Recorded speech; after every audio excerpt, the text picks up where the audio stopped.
Mesdames et messieurs, bonsoir. Heureux de vous retrouver dans cette édition. Une édition que nous ouvrons avec la météo. Elle prévoit en cours de nuit des activités pluvio-orageuses faibles à localement modérées sur les régions de Zender, Maradi et Tillabéri. Bulletin météo dans une présentation de Hassan Yakouba. Chers téléspectateurs, bonsoir et très heureux de vous retrouver pour votre page météorologique. Elle est dominée ce matin par des passages nuageux sur les régions de Zender et de Difa et la présence de la suspension de poussière sur le Kawar.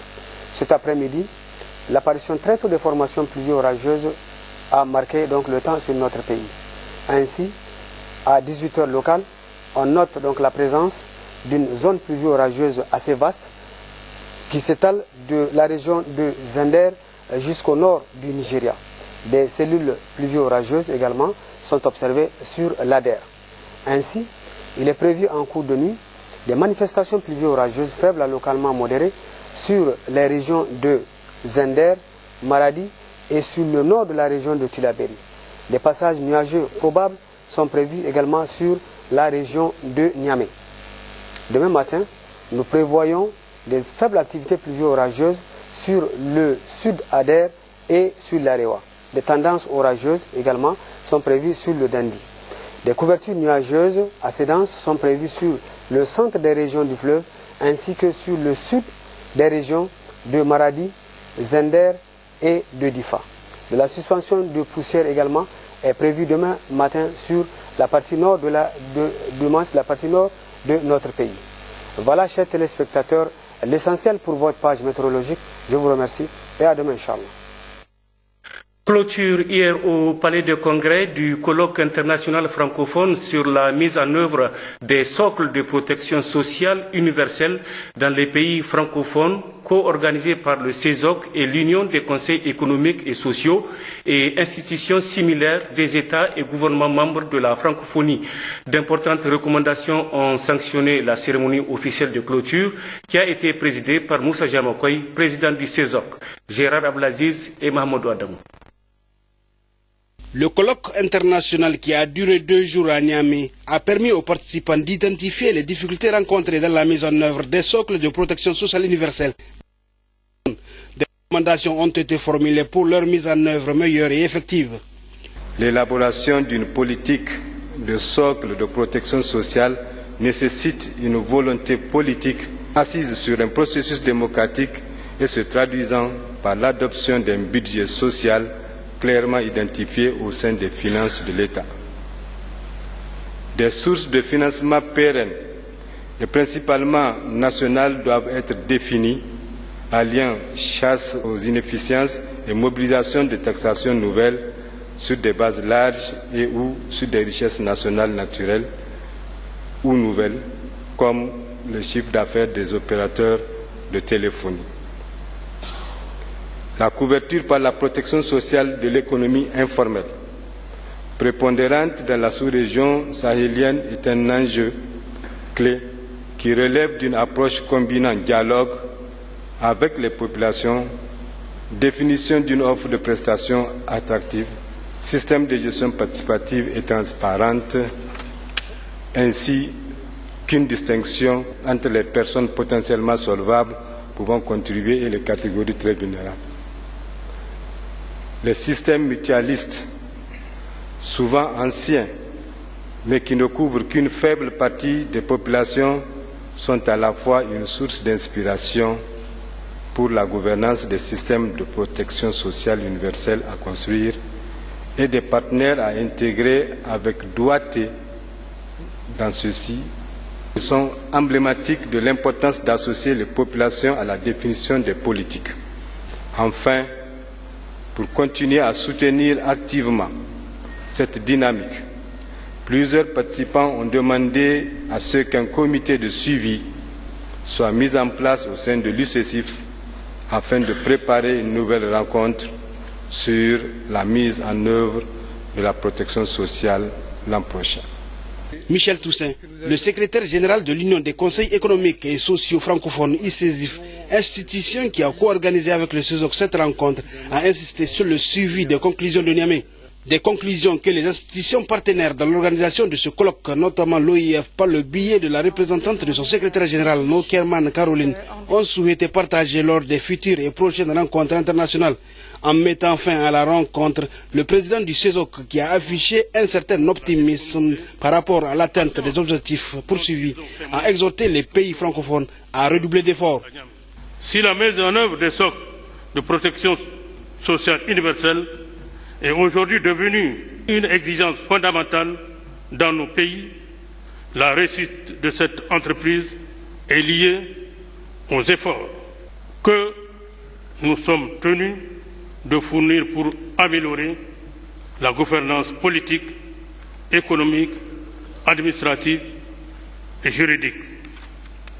En un mot, nous devons faire plus que ce que nous faisons aujourd'hui pour élargir les bases de la démocratie afin de permettre au plus grand nombre de participer à la création de richesses et d'y accéder pleinement. Je crois donc fermement que les pistes de solutions qui ressortent de notre rencontre me paraissent de nature à changer significativement la situation actuelle de la protection sociale dans la plupart de nos pays. Il faut noter que ce colloque international sur les succès et les difficultés dans la mise en œuvre des socles de protection sociale universelle a regroupé 9 pays francophones. La suite de ce journal, le ministre d'État à la présidence, Albade Abouba, a présidé ce matin à Dosso le lancement officiel de la 8e édition du camp national des jeunes. C'est en présence du ministre de la Jeunesse et des Sports, Abdelkarim Amalam. 400 jeunes venus de toutes les régions vont une semaine durant accompagner l'État dans les préparatifs du 18 décembre prochain en vue de rendre la ville de Dosso propre. En marge de cette cérémonie, le ministre a effectué des visites toujours à Dosso pour constater le niveau d'avancement des chantiers engagés dans le cadre de la fête tournante du 18 décembre. Albade Abouba a également procédé au lancement de la conférence internationale sur les relations entre les principautés du Kébir, Sokoto et Dosso. Nous y reviendrons dans nos prochaines éditions. Clôture cet après-midi à Engal des manifestations entrant dans le cadre de la cure salée édition 2014.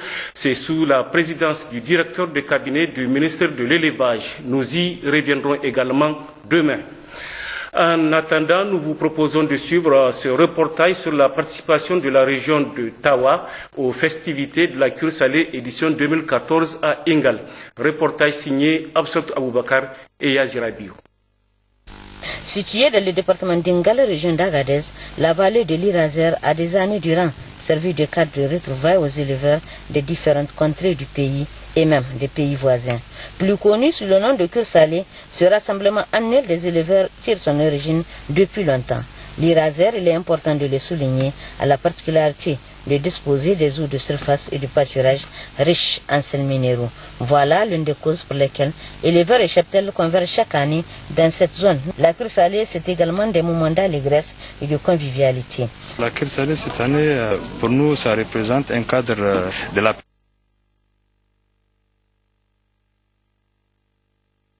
présence des Maliens, des Tchadiens qui sont venus à cette fête. Et ce qui prouve parfaitement le pays en paix et que la situation de la paix est en train d'être vécue comme étant un événement vraiment important et comme étant aussi un atout. C'est un événement hautement culturel parce que vous avez plusieurs communautés ethno-linguistiques, donc c'est un brassage culturel.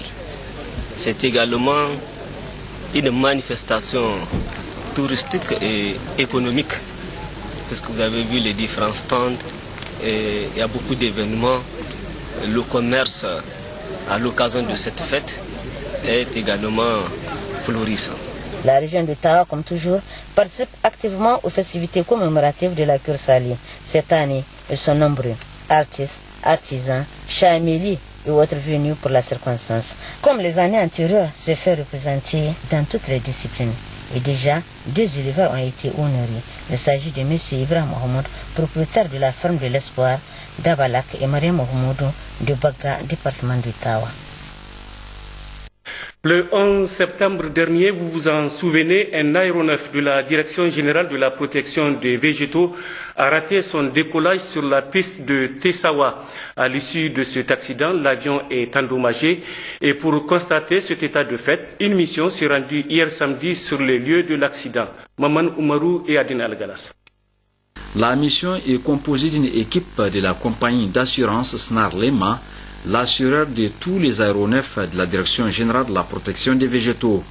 Il s'est agi pour cette mission de constater de visu l'état de l'avion en question qui, il faut le rappeler, le 11 septembre dernier, avait raté son décollage sur la piste de Tessawa en mauvais état. Pour rappel toujours, l'avion avait quitté Zender avec pour destination la zone de Dakoro et Mayaï où il traitait les cultures. Au moment des faits, les autorités régionales de Maradi avaient fait le déplacement de Tessawa pour également s'enquérir des conditions de cet accident. Il s'agit pour la présente mission d'évaluer l'ampleur des dégâts pour justement prendre les mesures conservatoires avant de prendre la décision qui s'impose. Dieu merci, les autorités locales ont pris toutes les dispositions pour que l'avion soit sécurisé. Nous sommes là pour d'abord voir l'état dans lequel se trouve l'aéronef. Deuxièmement, nous sommes là pour accompagner notre client pour la remise en état très rapidement de l'aéronef qui est indispensable pour le traitement des aires de culture. S'il s'avère que l'avion est irréparable, d'un commun accord avec notre assuré et nos partenaires extérieurs, nous prendrons toutes les dispositions pour que le capital qui a été retenu pour l'aéronef soit payé. Je pense qu'on va se limiter à prélever tous les éléments qui sont servissables, qui seront amenés à être posés sur notre avion. La révision d'un moteur, d'une hélice, réparation d'une aile, la dérive qu'il faut réparer, le train droit qui est cassé, tout ça, ça coûte plus cher qu'un avion de cette taille. Il faudra rappeler que le pilote de l'avion est sorti fort heureusement indemne de cet accident.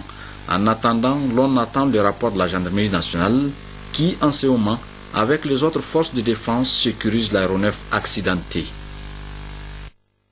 L'atelier de renforcement des capacités des responsables régionaux des partis politiques de Maradi a pris fin hier.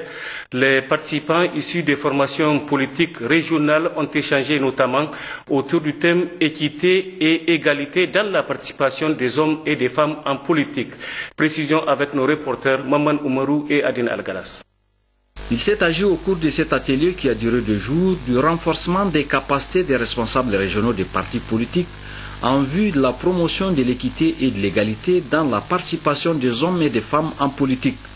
L'atelier est organisé par le cabinet du Premier ministre à travers le Conseil national de dialogue politique CNDP en collaboration avec l'ONG CARE International au Niger et ce dans la perspective des prochaines échéances électorales. À Maradi, comme pour les prochaines étapes, le CNDP a regroupé 2 représentants par chaque formation politique, hommes ou femmes, qui doivent justifier d'un bon niveau de formation et occuper une place dans des structures dirigeantes régionales du parti concerné. Beaucoup de nos camarades qui sont venus à cet atelier sont sortis outillés et ils peuvent à leur tour restituer ce qu'ils ont appris à ce niveau. Nous remercions sincèrement le CNDP pour avoir réfléchi à ce genre de formation et nous voulons que ce type d'atelier se multiplie. La vulgarisation du code électoral. La majorité des Nigériens ne sont pas instruits. Donc, ils ne peuvent pas lire la Constitution, même si c'est écrit en langue.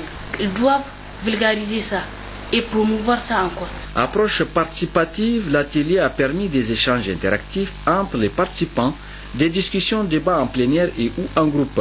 Toute chose et a également permis une meilleure compréhension de tous du thème principal de l'atelier qui a abouti à une série de recommandations.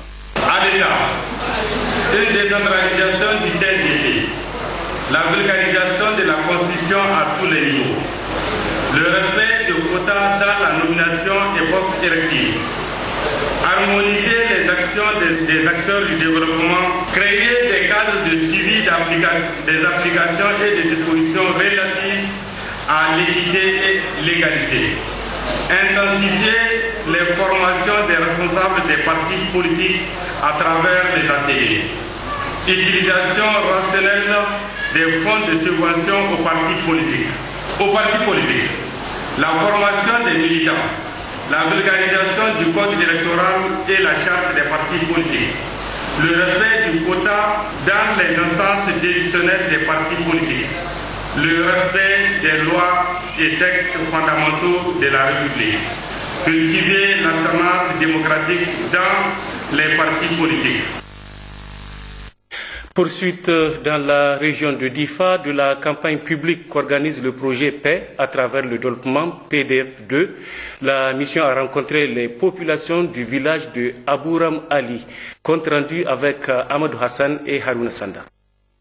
Partager avec les populations rurales le contenu du rapport annuel d'exécution des activités de la commune urbaine de Maïné-Soroa est l'objectif assigné à la mission qu'a organisé le projet Paix à travers le développement PDF2. Cette mission composée du représentant de la mairie de Maïné, du comité d'action communautaire, de la coordination régionale du projet Paix à travers le développement PDF2 et les jeunes leaders s'est rendu au village d'Ambouram Ali. L'objectif de ce déplacement est de s'entretenir avec la population d'Ambouram Ali afin de l'informer du contenu du rapport annuel des activités exécutées par le conseil municipal de Maïné-Soroa avec l'appui de l'État et des partenaires techniques et financiers. On est parti directement aussi rencontrer ceux-là pour qui ces activités ont été réalisées, pour davantage les entretenir sur ce qui a été fait, dans le souci encore d'accroître la transparence et informer davantage la communauté sur ce qui est fait pour eux, avec ce qu'ils ont l'habitude donc de verser, notamment la question sur les impôts. C'est une question qui est capitale au niveau de la commune urbaine de Maïné, comme les autorités ont eu à le développer. Et pour cela, il faudrait nécessairement aussi que ceux-là pour qui on est en train de mener ces activités et qui doivent payer ces impôts soient aussi largement informés, sensibilisés, pour qu'on puisse accroître ce taux-là. Les membres de cette mission se sont succédés pour décortiquer de long en large le rapport des activités exécutées durant l'année 2013 par la commune urbaine de Maïné-Soroa. Il ressort des détails donnés, malgré les multiples efforts, beaucoup reste à faire car les impôts constituant les moyens d'exécution dans les différents secteurs socio-économiques ne font pas leur entrée dans la caisse de cette collectivité. C'est pourquoi les membres de la mission ont demandé aux contribuables d'apporter leur contribution en s'acquittant de leurs devoirs qui rentrent dans le cadre du renforcement de la gouvernance locale. Cette transparence des membres de la mission a permis aux uns et aux autres habitants d'Ambouram Ali d'adresser les attentes de leur communauté. Dans le but d'autonomiser les jeunes, l'équipe du projet Paix à travers le développement PDF2 a rencontré les jeunes leaders de Maïné qui se battent sans relâche pour la promotion de la jeunesse fortement mobilisée. La rencontre a porté sur l'organisation et la tenue de la campagne publique de partage du rapport annuel de la commune urbaine de Maïné-Soroa. L'équipe cadre du projet Paix à travers le développement n'a pas manqué de transmettre ses sincères remerciements à ces jeunes leaders dynamiques dans cette prise de conscience pour leur mobilisation courageuse et responsable dans la réussite de cette campagne. Oui, toujours en matière de développement rural, notons le lancement officiel vendredi dernier à Kanté dans la région de Zender et Mayaï dans la région de Maradi des foires animales dans le cadre des activités du programme d'appui à la sécurité alimentaire des ménages Pazantei, organisé par Catholic Relief Service. Coût global de cette opération, environ 41 millions de francs CFA. Des précisions avec nos reporters Garbaman Kabirou et Faïji Boukar. CRS à travers Pazantei, outre ses nombreuses interventions dans le cadre de son programme mis en œuvre pour une durée de 5 ans dans les régions de Maradi et Zender, organise cette fois-ci 5 foires aux animaux, petits ruminants 100 ans, dont 3 dans le département de Kanté et 2 dans celui de Mayaï au profit de 834 personnes. Aussi, tout en précisant les objectifs qu'elle vise, ceux de permettre aux bénéficiaires de choisir l'animal de son choix, permettre l'introduction des caches dans l'économie locale, rétablir les liens sociaux à travers le marché. Le responsable des CRS, Hussein Suntelman, a indiqué que cette foire est une nouvelle approche pour répondre aux besoins des ménages. Et chaque bénéficiaire d'embauche bénéficiera d'une somme de 60 000 francs pour acheter 2 moutons, ce qui permettra d'acheter au total 1668 têtes de chèvres et moutons pour un coût global de 41 700 000 francs CFA. Le financement de ce programme a indiqué le préfet de Kanché, Mohamed Hamidou, qui avait à ses côtés son homologue de Meayi à l'occasion du coup d'envoi officiel de l'opération, cadre parfaitement avec les objectifs et l'initiative 3N du président Issouf Mahamadou, car touchant essentiellement le secteur de la production animale durable en vue de renforcer la résilience des ménages vulnérables à faire face à la pauvreté et à la malnutrition, particulièrement chez les femmes et les enfants, avant de saisir l'occasion pour réitérer les vifs remerciements et la reconnaissance des populations des départements de Meayi et Kanché au CRS à travers Pazantaï pour tous les appuis multiples qu'ils ne cessent d'apporter à leur endroit. A noter que 1004 têtes dans le département de Kanché et 664 dans celui de Meayi pour une bagatelle somme de plus de 48 millions de francs CFA seront achetées pendant ces 5 foires dont l'opération a d'ores et déjà commencé à Kanché, suivi de vaccination et mise à disposition d'aliments bétail et autres intrants pour entretenir leurs animaux. Opération similaire à Dosso où le gouverneur de la région a présidé hier la cérémonie d'ouverture de la 2e édition de la foire du bélier de Loga où 4 emboucheurs issus de ces départements ont été primés. La cérémonie s'est déroulée en présence de plusieurs personnalités et des invités dont des responsables du projet PAC qui appuie les populations du département de Loga. Ali Hashimou et Mourou Abdou. Le marché à bétail du département de Loga a servi de cadre au lancement de cette 2e édition de la foire du bélier de Loga, où plusieurs éleveurs emboucheurs venus de différentes contrées du département ont effectué le déplacement avec des béliers bien nourris pour participer à cette foire, parmi lesquels une cinquantaine ont été sélectionnés pour participer au concours des meilleurs emboucheurs. Après une fatia et les mots de bienvenue des autorités coutumières locales et administratives de Loga, le gouverneur de la région de Dosso, Seydou Zatou Ali, a pris la parole pour remercier de vive voix tous les initiateurs, organisateurs et personnes ressources ayant contribué pour la bonne tenue de cette 2e édition de la foire du bélier de Loga et saluer par la même occasion la présence, comme bien remarqué, des députés nationaux avant de revenir sur l'objectif même assigné à cette foire. L'objectif visé à travers l'organisation de la foire du bélier de Loga est de permettre aux femmes et aux hommes de renforcer leur pouvoir économique en faisant la promotion et la valorisation de l'embouche dans ces départements. Le résultat attendu de cette manifestation sont entre autres le revenu monétaire des femmes et des hommes de Loga sont augmentés, les partenaires techniques et financiers de la diaspora sont mobilisés pour promouvoir l'élevage des ovins dans ces départements. L'une des principales activités génératrices de revenus, en l'occurrence l'embouche ovine, est vulgarisée. Une importante communication sur les réalisations du projet d'action communautaire Résilience climatique PAC-RC a été faite par le maire de Loga, Omar Alou. Réalisation qui se chiffre à plus de 360 millions de nos francs, dont 123 millions pour le seul secteur de l'élevage à Loga, Sokorbe et Falwal. Ces interventions concernent surtout la réalisation de 4 banques d'aliments bétail, de blocs multinutritionnels, des travaux de récupération des terres et de balisage des couloirs de passage, ainsi que l'octroi de financement cash transfert aux femmes vulnérables pour des activités régénératrices de revenus, dont l'embouche ovine. Pour les résultats, retenez que le bélier de Alhaji Ali Oumarou de Tombobana a remporté le premier prix de 200 000 francs CFA plus 19 sacs d'aliments bétail, prix remis par le gouverneur de la région de Dosso, Seydou Zatou Ali. Le deuxième prix revient à Saleh Moussa de Baki Tombo avec 150 000 francs CFA plus 14 sacs d'aliments bétail. Le troisième et quatrième prix remportés par les emboucheurs de Baki Tombo et Tombo Bana avec 100 000 francs et 75 000 francs CFA, remis par le préfet de Filengue Morou Hassan et le préfet de Dosso Alhaji Issoufou Garba. Le clou de la cérémonie a été sans conteste la visite du marché à bétail et les transactions se poursuivront jusqu'au 5 octobre 2014. Dans la région de Tilaberi, lancement hier à Tonditiré, commune rurale de Tondikiwindi, de l'opération cash transfert au profit des ménages vulnérables ciblés. C'est le préfet du département de Walam qui a présidé la cérémonie, en présence notamment de plusieurs invités, Sita Amani Mega et Amadou Ibrahim. La résilience climatique aujourd'hui est devenue un sujet pour lequel la plupart des partenaires essayent de mener des actions pour aider les populations.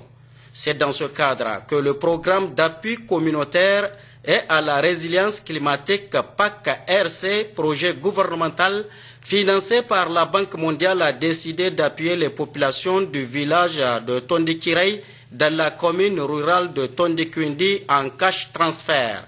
En lançant cette opération, le préfet du département de Walam s'est acquitté d'un devoir, celui de transmettre les salutations fraternelles du président de la République, chef de l'État, son Excellence Elhadji Issoufou Mahamadou, et du Premier ministre, chef du gouvernement, son Excellence Brigitte Raffini.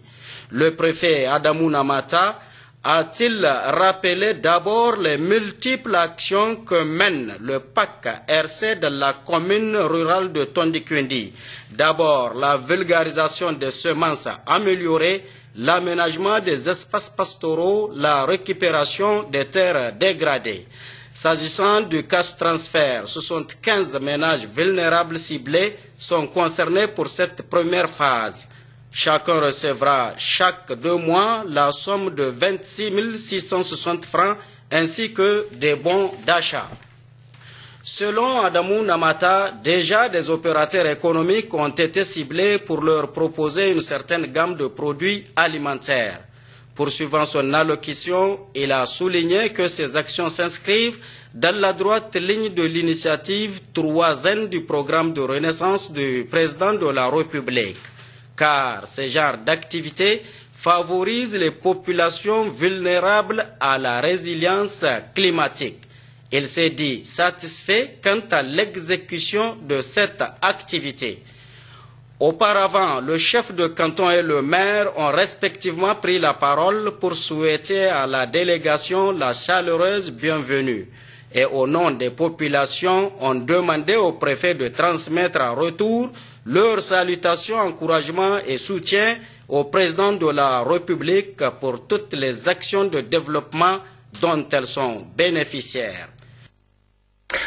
Retour à Niamey où dans le cadre des festivités marquant le 54e anniversaire de l'indépendance du Mali, les ressortissants maliens ont organisé une journée de salubrité sur la rue Avenue du Mali.